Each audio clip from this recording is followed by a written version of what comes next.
On tonight's show, it may be powered by BetUS, but we are joined by the man himself, Mr. William Mattar. But first, our guys, Handsome Jack. Broadcasting live to Bills Mafia worldwide with Greg Tompsett and Aaron Quinn. Welcome to the NFL. Doesn't matter what's happened before today. Today's a brand new day. It's a brand new season. Your number one podcast for objective Buffalo Bills coverage. No matter where you are, we got you covered.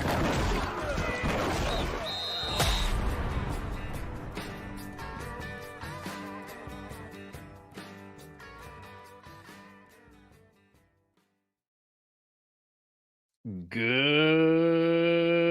evening and welcome to the Cover One Buffalo podcast. You were joining your host, Greg Tompsett, along with my partner in crime, Aaron Quinn. Aaron, how we doing? I'm doing great, but honestly, nobody cares. We told everybody William Mattar was going to be here. They don't want to hear from us, Greg. They want to talk to William Mattar. What are we doing here? Yeah, it's pretty exciting. Obviously, this year earlier we announced our partnership with William Mattar Law Offices, and said that maybe if we could work out schedules, we'd be able to get the man himself on the show. And tonight is that episode. So without further ado, let's bring him up, Mr. William Mattar. Bill, how we doing? Hey, good seeing you guys. Yeah, it's absolutely. Western New York's favorite lawyer, but also now social media influencer. Is that right? I guess a little bit, yeah. We're doing a lot of stuff out there. It's a lot of fun. Yeah, well, we'll get to that. I got some questions on your social media team later on. But first, I saw you out there at the game this weekend at the home opener. I need to know like the liability coverage on a T-shirt cannon. I'm curious, like how you worked that out. But how was it? How was the home opener and the crowd and everything? Oh my gosh, what a game! It was a lot of fun. Yeah, before the game, I went to a tailgate party and game day hospitality tailgate, and I was able to shoot off a cannon with some of our T-shirts in it. I've never done that before. That was a lot of. It's got a little kick to it, huh? Oh, I was surprised at how far they went. And I guess they turned it up pretty high for me, so I almost had to shoot them straight up in the air. If I shot it straight ahead, I think I could have killed somebody. So I was trying to be good. Or would have shot it to like 3 tailgates away, somebody else's tailgate. Yeah, it was fun. It was a lot of fun. A lot of great people. It's a nice way to do a tailgate. I like going to regular tailgates and just doing a little cooking and tasting some food and having some drinks. But this one, it was a lot of fun shooting off the cannon.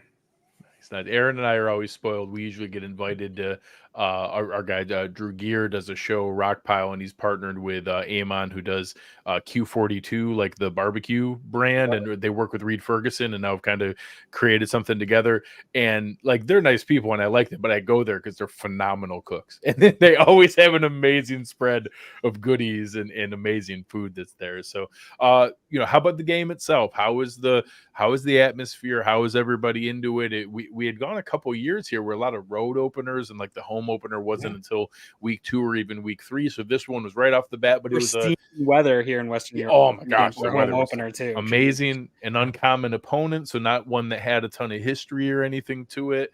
How was the crowd in the game itself? Well, I think the crowd was amazing, and I mean, at the beginning before the game started, Andre Reed was there and kind of getting the whole crowd going a little bit, which was a lot of fun. I got to meet him a little earlier that day, which was a lot of fun. But the crowd was going wild, and then having a lot of fun, a lot of energy, and then a little bit of that energy kind of got knocked out of the sail after we were down.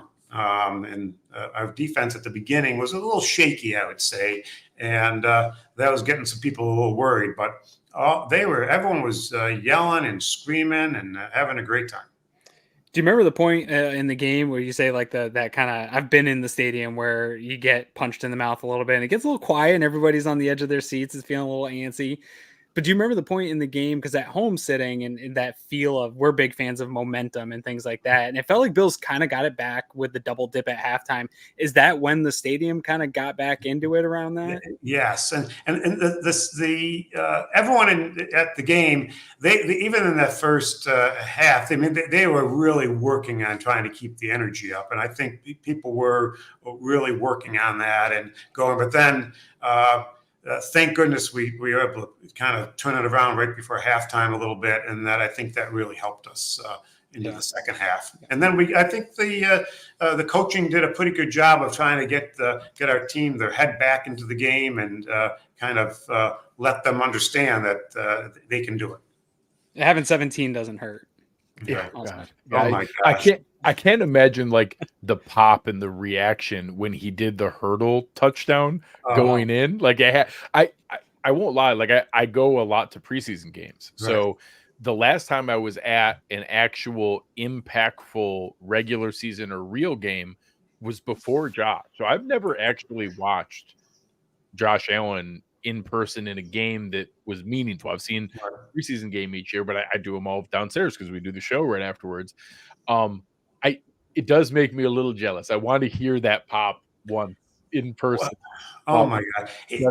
Josh is so dynamic and can make these big plays, but your heart just drops when he's doing these unbelievable athletic jumps and flips.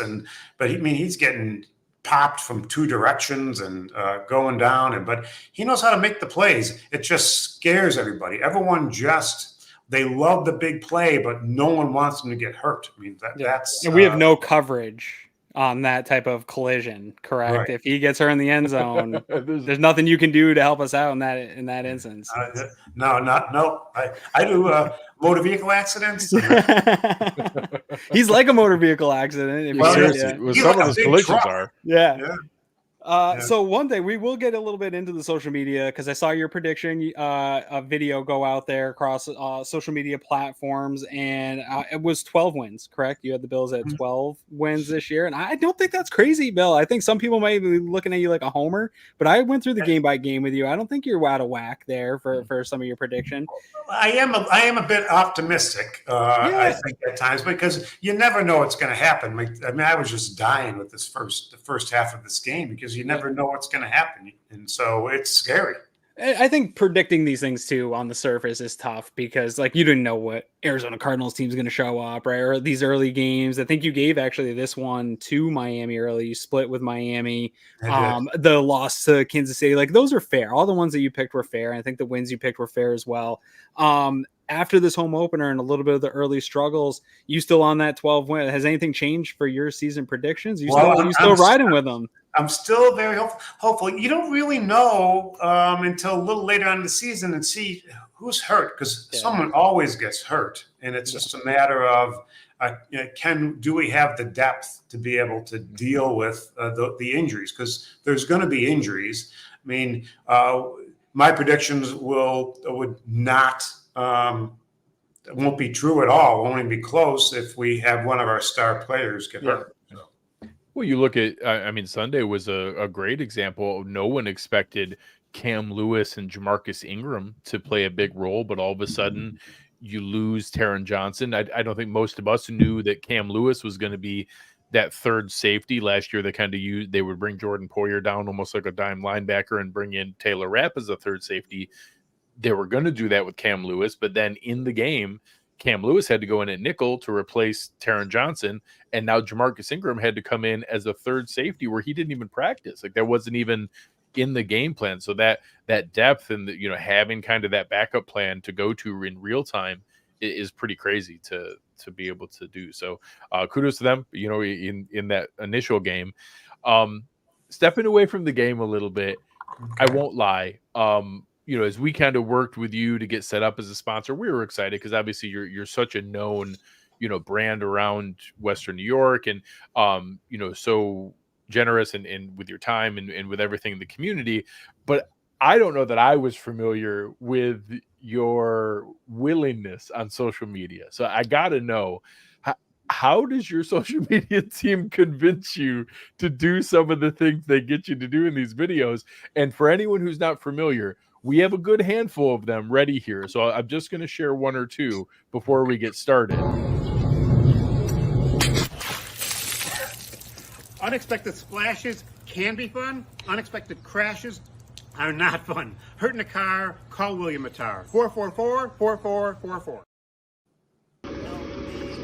Hurt in a car, call William Mattar. 444-4444.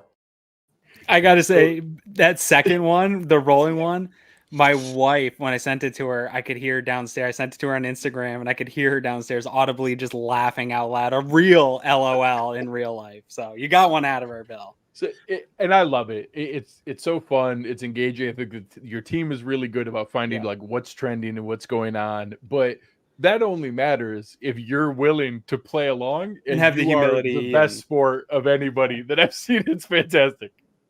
Well, it's kind of crazy, and you never know what's going to kind of go viral or really go out there. But we try a bunch of wonderful stuff, and we had a tweet, the pit earlier this year that went viral, and then some of these other ones are just kind of funny, and they're these transitions.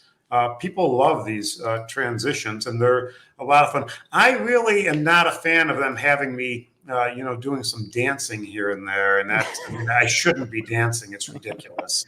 That's the fun of it, though, right? And well, that's it. And I can tell you, we have a great team, a lot of creative people, and I listen to my team, and they say it's going to be good. And I'm dealing with we have a real young, dynamic team that does a wonderful job. And but they have me do some stuff that you kind of wonder about. But most everything people really enjoy, and we're trying to just be out there because I think people see our TV commercials and they know that that's not the stuffy.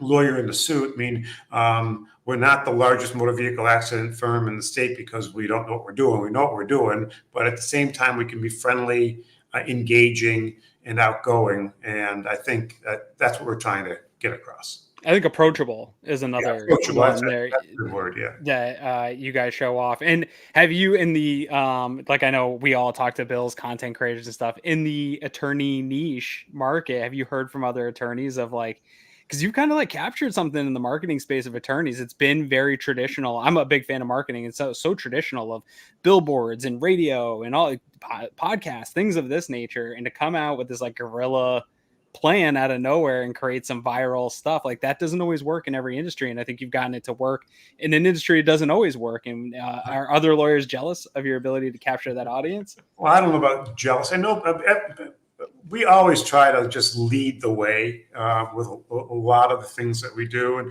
and across the state, we have people that will other law firms that will copy or mimic or try to do what we're doing, but it's really what we're doing is authentic, and I think it really fits into my personality, and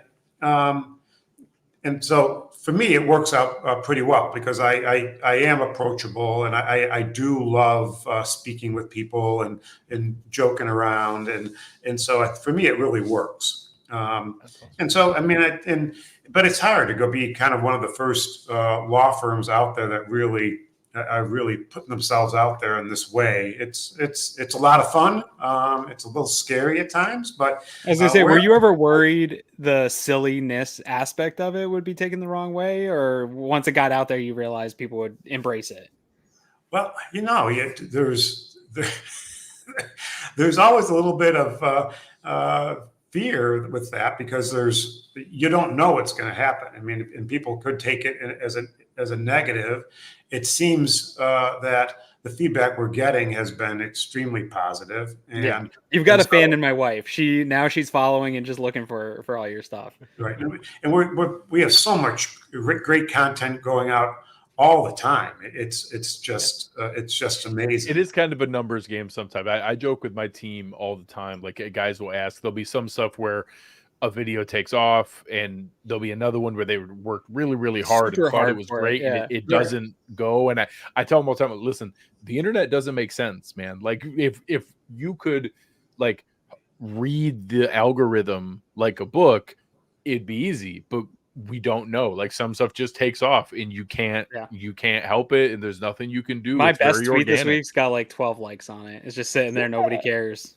It It was a gem too. It was a great tweet. Yeah, and that happens. I mean, just like the same thing that the tweet with the pit. I mean, that thing just took off. That was brilliant. That was a brilliant. But at the same time, we could have done that exact same tweet and got 2 people looking at it. That could have been the same. You just don't know. And then we have that rolling video that you just saw with me rolling off the gurney and thing. I mean, that just blew up. I mean, you don't know. I got a side boost from your tweet about the pit. I made a comment on it that a lot of people liked. I got a nice little boost there and follows and stuff. Just grabbing onto your coat-tails here, Bill, to trying to get some of that success my way. You guys are the ones that are brilliant out here. We appreciate all you guys do. So on that note, you got out to the Cardinals game. So whether it's one in person or one that's coming up from a matchup standpoint, what's the game you're really focused on that you're most looking forward to seeing next? Well, I'm actually nervous about this game tomorrow with the Dolphins, just because I've been to some Dolphins games, Bills Dolphins down in Miami, and it's for some reason it all seems to be tough a lot of times when we're playing down there. I think we're going to be a little bit lucky tomorrow. It's an evening game, so we're not going to be sitting in the sun. That Miami stadium, I think they design it in a way to just bake the visitors. So I think that's a good thing there. The game I'm always worried about is Kansas City. I mean, they're so good. It's a standard right now. Yeah, and it's just amazing how well they play. And so I think if we have, I think it's going to be anytime you play them, it's really a tough game. I want to be able to beat them in the playoffs.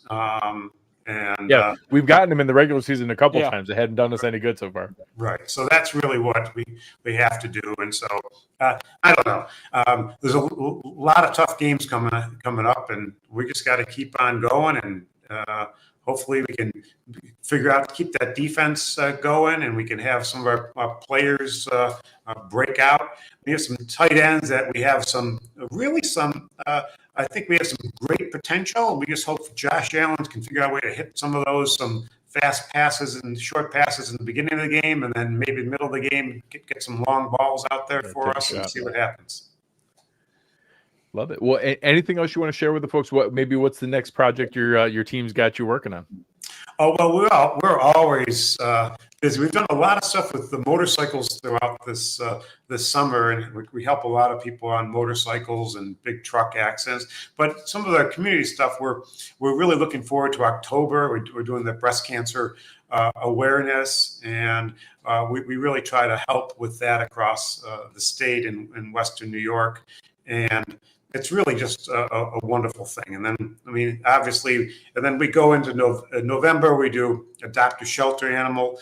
And with that, that's fun. I think some people might remember our dog Peanut Butter who passed, and Peanut Butter was always in our commercials for years, and so we're missing out on Peanut Butter a little bit. But all in all, things are going pretty well. I like to remind people after a car accident, there's short time deadlines, and just follow us on our social media. I mean, we have some cool stuff out there, and follow us, and you'll get some chuckles.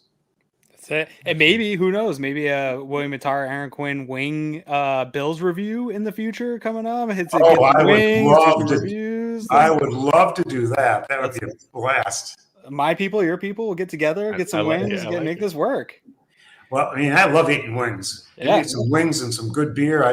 Talking Bills doesn't get any better than that. That'd be fantastic. I love it. All right. As it goes. All right. Thank you very much for your time tonight. You're very generous. We appreciate it. Much. And again, we mean it very genuinely. It's been awesome to work with you and your team. Looking forward to many seasons to come. All right. Thank you. Appreciate it. Awesome. That was really fun. That's It's great to awesome. be able to have Bill on and to be able to go through and kind of his experience there. And I mean it, like it's really fun to be able to work with him and his team. And I Absolutely. can't wait. I love watching each of the new videos when they come I'm not out. kidding. My wife's a legit big time fan of their social media. She sends them to me now. Like at first it started, it was like, here, I'll send you a couple. We're Yeah, working she's with Bill. catching them Like before they're, you do. yeah, now she sees them. Her algorithm is being fed, giving her Yeah. all the content she wants. And I like it. Like Peter's like working in on there. Yeah. He's getting into the videos now. It's Yeah, pretty the whole cool. crew's It's getting pretty in there. cool. I love Yeah. it. Yeah, no, it's great. Like I said, I have a background in some of that social marketing, media marketing Yeah. stuff, that guerrilla marketing stuff. It's hard. You put yourself out there, and they're killing it. So kudos to that whole creative team. And a great follow on Twitter. I know a lot of our followers here are on Twitter. If you aren't already following them, not just the videos and stuff, the tweets are excellent too. So make sure you're out there. You get that William Mattar doing the gritty gift. My kids love that one today. My kids are big into the gritty right now, and I will say next time I talk to William, I was informed he didn't do it entirely right, the gritty, so we got to work on it a little bit. Okay. Maybe your son can coach him. That'd be a video in itself. There we go. Have him do some gritty coaching. Yeah. All right. So it's Dolphins week. I've talked about it for years here. Like this is like I can't unlearn. Like my brain was wired Kelly and Marino. That was the real rivalry my whole life. The Jets have never really been all that good. Like they'll pop up here and there. And then when it switched with the Patriots, like they obviously were dominant, but it wasn't a rivalry. It wasn't fun. It was just all of a sudden they took over. I love that it's coming back and it's Bills Dolphins again. And there's no one better to talk Bills Dolphins than our man, Tom Ernisse from Dolphins Talk. Tom, how we doing, sir? Wait. Oh, can't hear you. Yeah. There you go. There we go. Is this There we thing go. on? See, I was just saying that's a tough act to follow, and I muted my mic. So Yeah, not off to a great start, Tom. Not off to a great Hey, a start. lot of pressure. Bill's a pretty big star around Western Europe. Yeah, So it's a lot funny to follow. because Greg's so old, he thinks of Marino and Kelly, and all I can think of is like Trent Edwards and Fiedler. No, I'm just kidding. That's what you get. Yeah. Chad Well, at least you Pennington. didn't bring up like Ray Lucas or Cleo Lemon or any of those. Cleo Lemon. Great That's Dolphins. a great man. pull. We could have a Cleo Lemon Thad Lewis game to digest. Like Oh, God. the good stuff. The good stuff. Tough days. So It was. yeah, let's get, for anyone who isn't familiar, we've had Tom on for multiple seasons now. It's fantastic. Does a ton of great work with the rest of the team over at Dolphins Talk. So make His sure you room check that behind out. him keeps getting cooler every year too. I would say like behind you, it keeps adding. It keeps getting Yeah. a little more impressive each like it. season. So obviously things are going good at Dolphins Talk. That's right. I think some pretty similar vibes to the Bills in week one. Both dug kind of an early hole, got ourselves out of it. It wasn't perfect, but hey, 1-0, we move on. How were the sentiments around the Dolphins fan base and around the team after week one? Relieved. There was just even Thank before the you, game. Travis Etienne. Yeah, thank you. Well, Thank I you, was Javon Holland. that Holland punch was so killer. It was so awesome. That man watched a lot of Peanut Tillman tape. It was just so clean. Before the game, there was a lot of drama. The team was out of it in the first half for obvious reasons. I guess what most players said, it was a fiery speech at halftime that kind of woke them up, because in the second half, the defense didn't give up 100 yards. They gave up about 74 total yards to the Jags, who were moving the ball fairly efficient against the Dolphins defense in the first half. And then the offense woke up. Big plays, big chunk plays. Obviously the big one to Tyreek Hill. So it was good to get the win. And from a fan base perspective, it was a deep breath moment. And now we get to take on the giant, the monster, the AKA, you guys call him our daddy. He smacks our ass every time we play him. So it's going to be a big week. It's a big game early in the season. And I think it's more important for the Dolphins for this game, because they have to start righting the ship and changing the narrative. And this is a big week to do it. Yeah, this is like the start of it. And I don't want to sound like too cocky in this, but like big picture goal for Miami outside of winning the Super Bowl. Obviously that's the goal for all 32 teams here entering the season, But going into the season for the fan base, for the team, is it really just overcoming the Buffalo Bills and winning the AFC East? Is that kind of like get that goal done in the regular season? Let's beat them. Let's win that AFC East, take them off. We heard Mike McDaniel talk about that a little bit this week when asked, is getting over that hump and beating them, is that kind of that goal? And he came out and said, yes. Is that how the fan base feels too? Is that's the stick to compare it to? And as long as they're on top of the hill, you're kind of just finishing second, no matter if it's playoffs or not. Yeah, I mean, if you can't beat your division rival at least once in the season, you're not going to beat them in the standings. So, and that was clear last year in Week 18. The Dolphins had a chance to lock up the division, and they fell apart late. The Bills found the big plays and came out on top. So the Dolphins have another opportunity, primetime game at night, and they have a chance to at least start on the right foot. Now, it's not a guarantee that they're going to win the division if they beat Buffalo on Thursday night, but it's a good step. There's some schedule benefits because that first place schedule means that some of those we both have a tough schedule, and a lot of the common opponents are what they are. Yeah. But the extra games being Chiefs, Ravens, Lions, and that some of those extra ones, if you get this win early, it's a real uphill climb to come back from that, because tiebreakers and both teams have a tough schedule, and the Bills have even a little bit extra because of the first place from last year. So yeah. it does, there's no must win in week 2. Both teams could win or lose this and go on. Every game's a must win. It doesn't do it, but honestly, the math gets tough for either team when you lose, because there's such a tough schedule ahead. Yeah, I agree. Greg, do you want to dip into your side? Yeah. So we'll go in, and obviously there's a lot of excitement. So Aaron gets the excitement of the Dolphins, track team on offense. And this defense, obviously we've talked for years about Javon Holland, and last week is a perfect example. Literally a game swinging 14-point play. Travis Etienne is going in for what is not a game clinching, but 24/7 is a tough hole. You're talking about 3 scores down. And as he's running in what looks to be a touchdown that's going to put it not out of reach, but a tough climb to get back, comes over the top, punches straight down. Like you said, Peanut Tillman, perfect peanut punch, knocks the ball out, knocks it into not only that, doesn't even recover it at the 3. It goes into the end zone. You get it back at the 20. And then, obviously kudos to McDaniel to know that kind of quick switch is exactly when you take those shots. Had 2 options, the big deep crossers going across, and hits Tyreek Hill, and he scores on a play that only Tyreek Hill can score on, to be able to be going full speed, pivot, turn up the field, and still maintain balance and outrun everybody for the 80 yards. Yeah. This defense, I think there was a lot of question on, losing Christian Wilkins and having those different pieces. Some of the continuity and replacements in the back end of having, obviously, Jordan Poyer, someone near and dear to our heart, stepping in there, getting Jalen Ramsey back, swapping Kendall Fuller for that on the back end.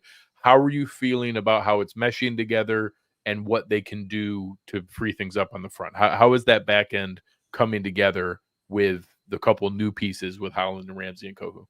I think it's going to be a work in progress. None of these guys played together in the summer. Poyer sat out with a thumb injury. Javon Holland was dealing with probably a soft tissue issue. I mean, they did not look good in the first half against Jacksonville. To be frank, they were getting pushed around up front. There was a lot of big runs from Tank Bigsby. There was a lot of big passing chunk plays from Trevor Lawrence to, former Bill Gabe Davis had a couple big receptions, Christian Kirk, Brian Thomas Jr. So there is a lot to be said of what was the first half and went into the second half, because it was a completely different animal, and what Anthony Weaver dialed up. The adjustments made were fantastic. The pressure was dialed up. Those exotic looks, the blitz packages that are coming, but they were getting home with Emmanuel Ogbah and Jalen Phillips in the second half. So it looked a lot better than the first half. I think it's going to take time for this defense to gel, with a new system, a lot of new players back there. But the secondary with Ramsey, he was a little banged up in that first game. Looks like he should be good to go 100% for this game on Thursday. Kendall Fuller had a decent game. The name that really surprised me, who was interchangeable with Ramsey, was Storm Duck. He's going to get a lot of looks this year, in a rotation. And, if you haven't heard of Storm Duck, it's a hell of a story and it's a hell of a name. It is an amazing name. Like you can't lose to Storm Duck like this. That's how you can't. That's not acceptable. So moving forward, obviously David Long was new last year, joined this year by Jordan Brooks. I think linebacker play is as tough as it's been ever in the NFL. We've been debating in our Cover One Discord channel about, have we gone too far with the safety linebacker hybrids and the 220, 230 pound guys? Have we left ourselves susceptible? Do you go back the other way? I think that, the Dolphins have kind of split the difference a little bit. Brooks still has a little bit of that thump, and, David Long looks as athletic as he ever has. How is that linebacker group been kind of solidifying again with the pieces out back? But now you have another linebacker in the mix with Brooks being new to it. Obviously, Long was a guy that I was very interested in being able to get it when he was out there and available. Now seeing them, together, that's a tandem that I think has some potential. I think so too. Jordan Brooks replaced Jerome Baker. I think they even swapped spots. Baker's in Seattle. Brooks is in Miami. The athleticism is there. Evan Ingram did not have a good game against the Dolphins. One catch, 5 yards, one catch or something like that. So those linebackers did a great job in coverage. Their pursuit was a lot better in the second half when it came to the ground game. I like the mix with those two guys. From a backup perspective, Duke Riley is okay. Anthony Walker Jr., he barely practiced all summer, but he's now available for the team. So they got athletic. They picked up some speed there. I think there was moments last year that those linebackers were kind of dragging ass a little bit, trying to chase down ball carriers. The tight ends have always been an issue for whatever reason for the Dolphins defense. Athletic tight ends, and obviously you guys have a very good athletic tight end. So that's going to be an interesting matchup. I think we're going to see Jordan Brooks try to take Kincaid out of the game a little bit, but I would expect that there's going to be over-the-top help with one of the safeties too. So moving all the way to the front, how the hell is Calais Campbell still this good at 38 years old? Like, what the hell? I don't understand. He drinks out of the fountain of youth. I mean, the first play on defense, it was amazing. Like, he didn't even bite on the play fake or the bootleg, and he was in Trevor Lawrence's face within a second. And then the very next play, he hits Travis Etienne for a loss. It's amazing. Campbell being from University of Miami, he had his opportunity to get another payday somewhere else. He decided to come to the Dolphins, and he's going to play a big role. Although he said 30 to 40 snaps is going to be his max.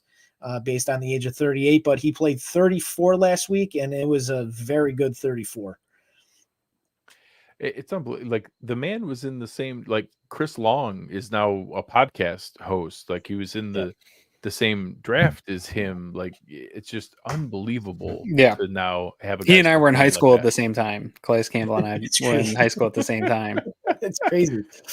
It's just unbelievable. So obviously we know, there's still some pieces working their way back from injury, and that, at some point you'll get Bradley Chubb back and the different pieces there. But I'll say I was a little surprised that Jalen Phillips looked as good as he did this quick.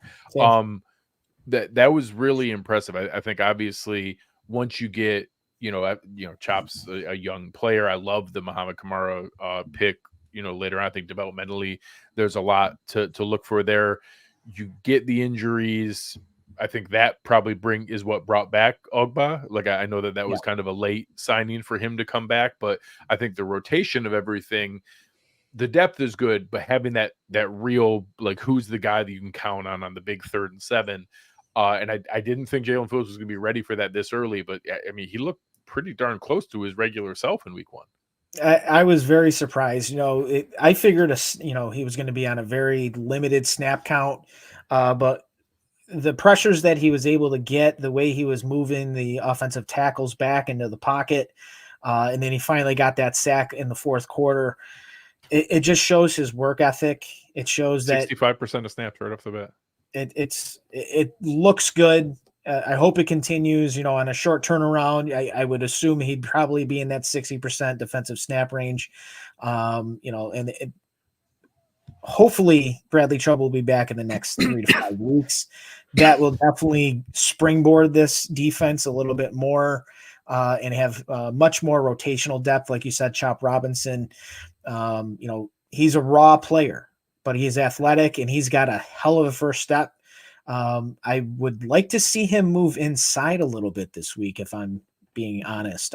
He did that a lot at Penn State. He moved inside, lined up over the center and tended to push the center back into the quarterback a lot of the time. So I'd like him as more of that rotational piece, special teams, but Jalen Phillips, he may have a good impact on this game if he can get after Josh Allen is a very hard person to bring down and get in the pocket. So it's going to be a tall task. All right, let's flip over to what everybody's excited about. Although Greg said that this was the exciting side for me to be able to talk about, but honestly, like now that we've been doing this long, it's not that exciting. Like we know Tua, right? Like I know exactly who Tyreek Hill is. Unfortunately, for me, even Waddle and stuff like this offense isn't new to Bills fans. We've had you on a number of times to talk about these different pieces. So I'm not going to do what we normally do in a traditional sense of, hey, how's Tua doing this year? And go through each piece because we know, right? What I want to know from you, first of all, is like kind of big picture is we've been at this now for a little bit under McDaniel with Tua, with some of these pieces. What is the expectation of the evolution of this Miami offense with having a full year of tape on what they were able to do throughout the NFL last year? Are they just building on top of those concepts? Is anything new being brought into the fold here this offseason? Where's McDaniel and his mastermind at with this offense? He's always evolving the offense. I think based on how they attack the offseason regarding the tight end position, adding Jonnu Smith, bringing, keeping Julian Hill, having Durham Smythe, adding a speed back. I'd be remiss to say that we're going to see a lot more 12 and 22 personnel. I'd like to see, both running backs lined up next to Tua, those running backs, Devon Achane, Raheem Mostert, and, honestly, we're going to probably see a little bit of it on Thursday is Jalen Wright. Mm-hmm. I'm very excited for his potential. He's basically a bigger version of Devon Achane. He's fast as hell, but he handles contact really well. So I think that's the evolution. I think we're going to see a lot more 12 personnel. We're going to see more tight end usage in regards of pass catching. They tried it last week, but it seemed like everybody was just dropping it. Jonnu Smith had drops, Durham Smythe had drops. So I think they're going to continue to go in that direction, but obviously they're going to keep Tyreek Hill and Jalen Waddle in the game plan, of course.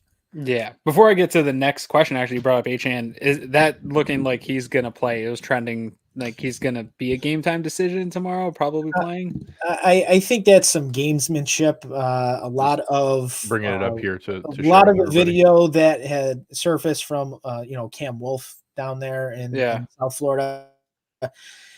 He said that Achane was moving fine. There was no noticeable limps. I think it was just more maintenance on his ankle than anything else because on that second down play before the game-winning field goal, it looked like his ankle got twisted up just a little bit. He got up, got in the huddle, and McDaniel just pulled him out of the game. Okay. Went with Jeff Wilson after that. So I think he's a go. I don't know if he's going to be limited at this point, but I would expect that Devon Achane's definitely playing. Okay. All right. Back into it a little bit here. Looking at this offense, obviously we know the weapons and stuff like that. The place that if I'm a defensive coordinator, I'm trying to attack. If I see a chink, let me know if I'm wrong here. For me, it's still the interior offensive line, and it's been that way for a couple of years, and the names are still the same, and the results don't look different. While I do think the bookends, Armstead and Jackson, like you figured that out. For a while, that was a bit of a flux position for the Dolphins. You've got those bookends figured out, but that interior still seems like, I'm the Bills. I'm looking at this matchup and I'm seeing Ed Oliver and Daquan Jones. Like I'm licking my chops a little bit to get after Tua and disrupt him in this interior. Is that still sort of the Achilles heel of this offense right now? As much as Chris Greer and the front office tells us it's not a problem and we shouldn't worry about it.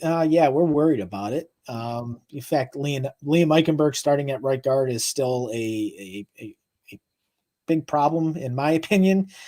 They did have a decent game last week in pass protection. Run game wise, not so good, but from a pass pro perspective, they actually did pretty good. Yep. Even though the Tua was getting the ball out of his hand in less than 2.4 seconds. So, it's still quick timing. It's still, getting through his progressions as quickly as possible, getting the ball out of his hand. So limited hits towards him.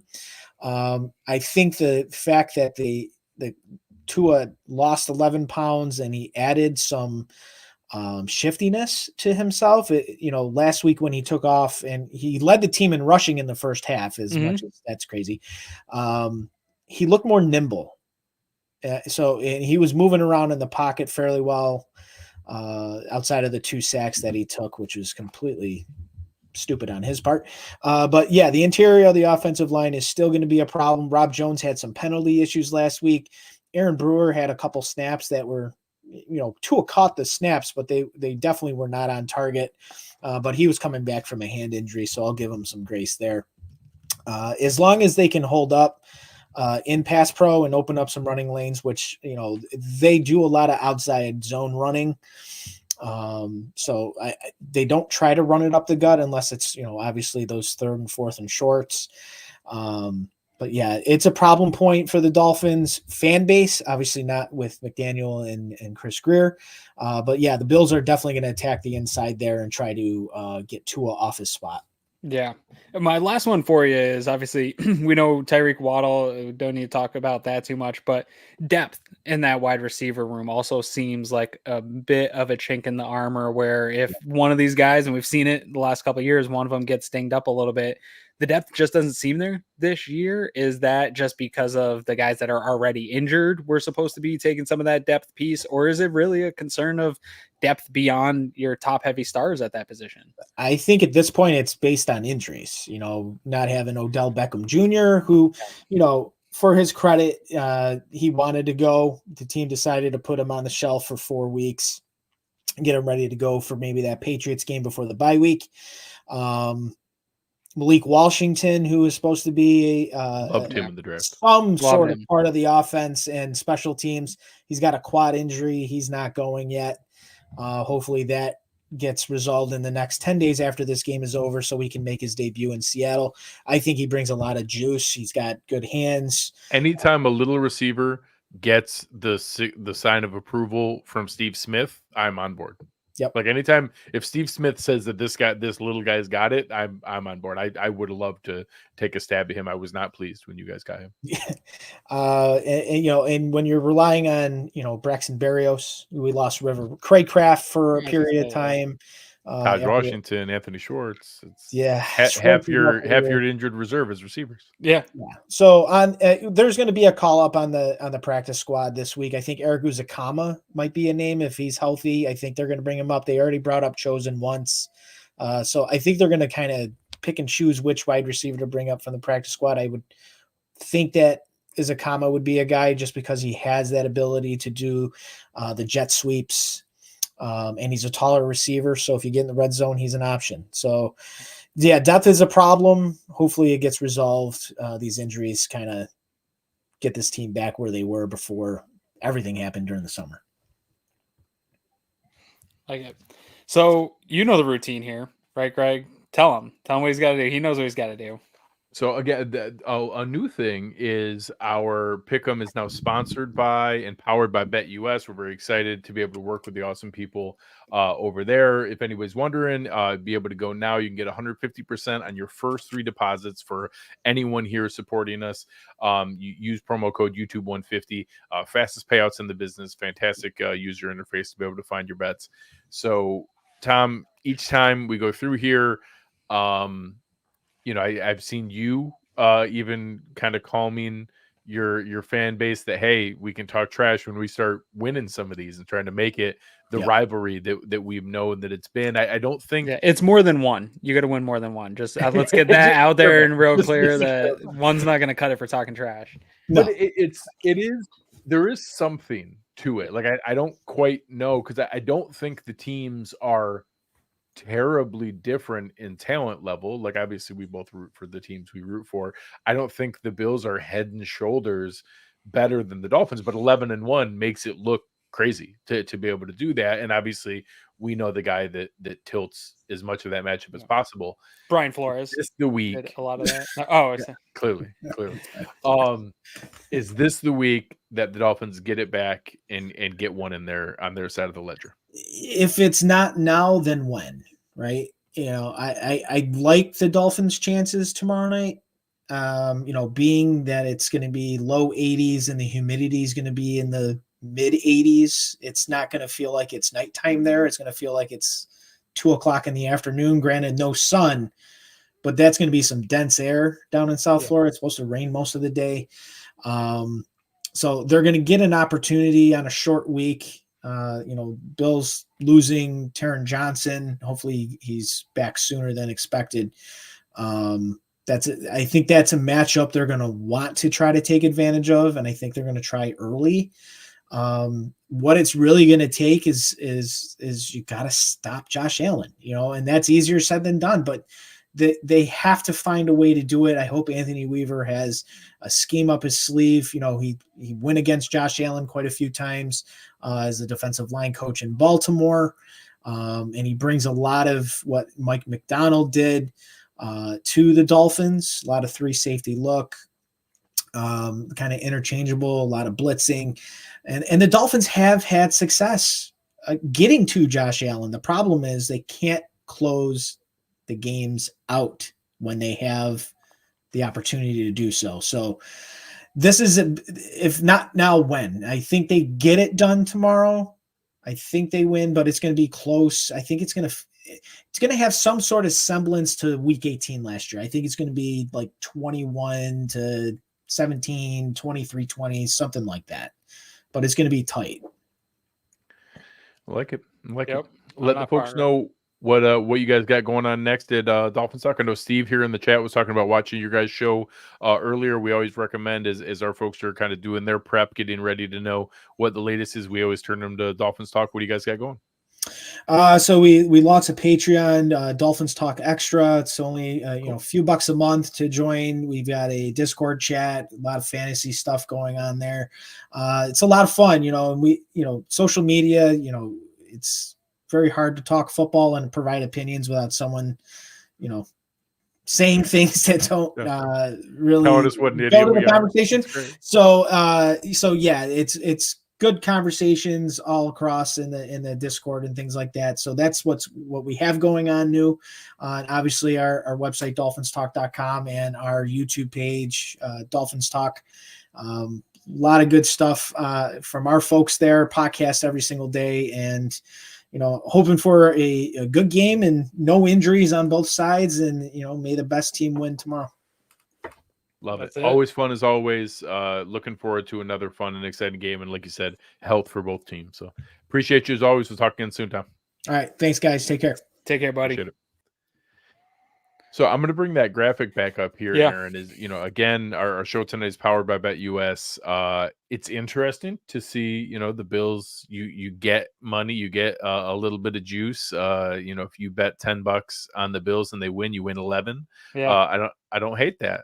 I don't hate getting a little bit extra when you bet on the Bills here. And I think there are plenty of reasons to be anxious. Some people asked me earlier, like, how I feel about this matchup. I tell them, like, I'm nervous every time because it's the fastest team that's ever been created. This is the fastest football team in NFL history.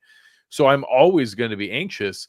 But how can you look at Josh Allen's track record against this team and not have some pretty healthy reassurance? Like, until they show they can beat him, I have to trust that, hey, our guy is the guy and he's going to keep winning, and we told ourselves with Brady forever that, oh, this is the year that we're going to get him. It wasn't the year. It never was. He just kept beating us over and over and over again.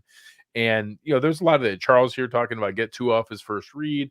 Daquan Jones was dominant in that first game, throwing Liam Eichenberg back into his lap. There's a lot of things that will impact it. But ultimately, we got Josh Allen and they don't. Yeah, no, for sure. I went back and forth on my prediction a little bit this week. I think it's going to be tight. I had a couple one-score games in mind, not where I settled. But this one was a hard one for me in terms of, I think it is like on paper a coin toss. To your point, like in terms of talent wise, I think it's a coin toss. In terms of coaching, I really do. I think it's almost there a coin toss as well.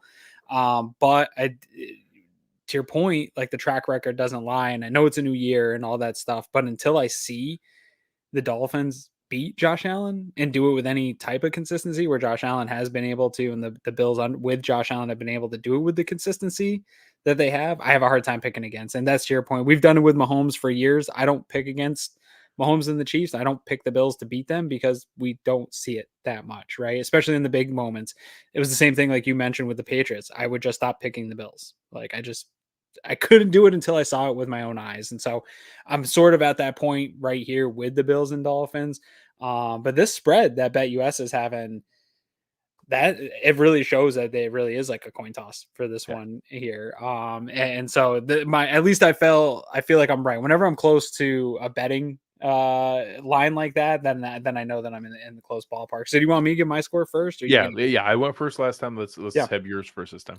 Yeah, so I'm going to go with a 30-27 victory for the Bills. I do think it's a little bit higher scoring. I think that this could be one of those games even a little bit where maybe Miami comes out fast and the Bills take a while to get going in this game, and it's going to require a handful of turnovers and kind of grinding their way back into it, and some big Tyler Bass field goals kind of maybe to put him over the top in this one and relying on him. And that won't earn confidence back in Tyler Bass necessarily, but it'd be a nice step in the right direction if he hits a 40-something yarder to win the game or to put him over the top here on Thursday Night Football. I think that goes a long way to that confidence.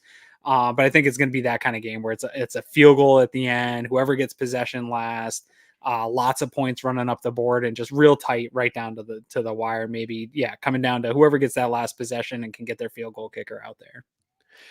We are real close. Okay. I had very similar area. I do have a Tyler Bass game-winning field goal, and I think the Dolphins score more often than we do. And this is one where I think we're going to struggle to stop their offense, but I think that it's going to be the bend but don't break. 3 instead of 7 is going to be a win. And that we're going to see like 4 field goals from them. And I have them at 26, and that the Bills are at 24 coming down, line up, game-winning field goal from Tyler Bass, Bills 27, Dolphins 26.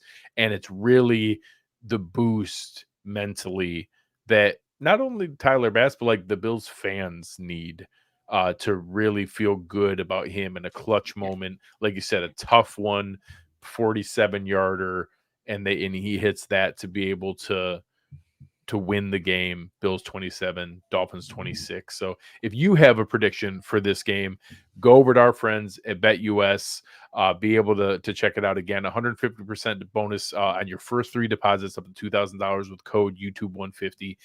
Go over there, get your prediction in. You could actually bet on the exact score. If they hit 27-26, that one would win a bunch of money because 26 is not a common number. That one would win a whole bunch of money. But go on over there, check yours out. Remember, always please gamble responsibly. But as we get through this matchup, we talk about it each year. Winning these division games are critical. The Bills play a first place schedule every year, so we have a tough schedule every year. But there are some tough games coming up. I don't think we're going to run through Baltimore, KC, Detroit, San Francisco. There's some tough games there. We're going to drop a game here or there. We can't lose any extra ones. I mentioned it with the Cardinals game. This Dolphins game isn't a must win. We could lose this and still come back, but some of those tiebreakers get real tough if we start to throw some of these in there. So it is an impactful game, and I don't love it that there's a real impactful game immediately right off the bat.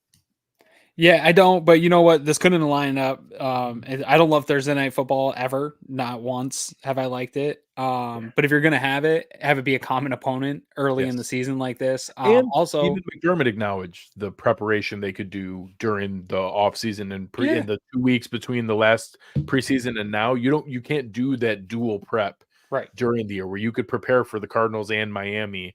You can't do that when it's a week 10 Thursday night game. I do think that there's a little something to that where, like I said, I don't love it, but if you're going to do it, doing it early is better. Doing it early is better. And then when Vaughn was talking about like how he also doesn't like the Thursday games in terms of like his body's just starting to get feeling right as of Thursday normally going into a regular week. In my mind, and I don't know if this is true, I'd like to talk to a pro athlete. Like, would you rather have that early in the year when your body hasn't taken the number of hits, the toll of hits and stuff to have this kind of early week? This is your first game, so maybe you're not feeling the totality of a season late in the season having to go on a short week. So maybe a benefit to both get it out of the way early and have it be against a common opponent makes it a little easier transition to start the year like this. Because otherwise, it's just not a great start to have to start so quick, turn around for a big game like this. But 100%. I think you're spot on, and it really, again, it's not good, but it's the lesser of evils. I think it's less bad when it's early on. Can I share something? Because Yes, before please. the game tomorrow, if you're looking for something to do, one, tomorrow is going to be absolutely gorgeous in Western New York. This is primo Western New York fall, late summer weather. And I'm going to be with our friend Anthony Prohaska at the community watch party at the Richardson Hotel that's on Forest Ave in Buffalo, right over by the art museum, I believe, is right over there off of Elmwood. And it's going to be fun, 5 to 11 o'clock at night. It's going to be a watch party. All ages are welcome, family friendly. This is brought to you by Highmark, Blue Cross Blue Shield, Energy Mark, 43 North, Newmark, Silmelli, Azuna, 1901 Hospitality, and the Richardson Olmsted campus. There's going to be food, beverage, music. We're going to be there. Ant and I are going to be podcasting live, doing some like man on the street type videos. Admission is free. Like I said, it's going to be a great day. If you're looking for a place to watch the game with Bills fans, this is going to be the party and the place to do it. Come on down. Check us out pregame. We'll be down there. I'll be back home. I will not be watching the game with you guys. I'll be back home in my seat in time That's to make part sure of my that I'm here. negotiation to allow them to go. That's right. Got to get my notes done so I can come here and do the post-game show with Greg. But we will be doing some pregame stuff, some post-game stuff. And obviously our friends at the Air Raid Hour will also be doing pregame as well. So we're going to have you covered tomorrow, man. Yeah. So it is a little weird. It comes in early, but make sure that, you're ready, that this is going to be nice. And then we can enjoy the rest of football. I can get my quad box ready and everything, be able to watch the games on Sunday. So looking forward to stress-free Sunday, baby. Whew. Oh, I can't wait. Yeah. All right. So thank you guys. This was a great show tonight. It was really fun to have Bill on, to be able to talk to William Mattar. Make sure you're checking out all their fun stuff. Make sure you check out Tom and everything over at Dolphins Talk. As Aaron said, go visit with him and Anthony on the drive home, listen and watch to the Air Raid Hour and get them ready. And then watch that Bills game and join Aaron and I here in the post-game show presented by our friends at West Her. And we will have ourselves a good time, hopefully a victorious post-game show. Hopefully a little party tonight would be nice. That's right. That's right. All right, guys, this has been it. On behalf of our fantastic producer, Chris Kepner and Aaron Quinn, I am Greg Tompsett. You've been listening to Cover One Buffalo, and we are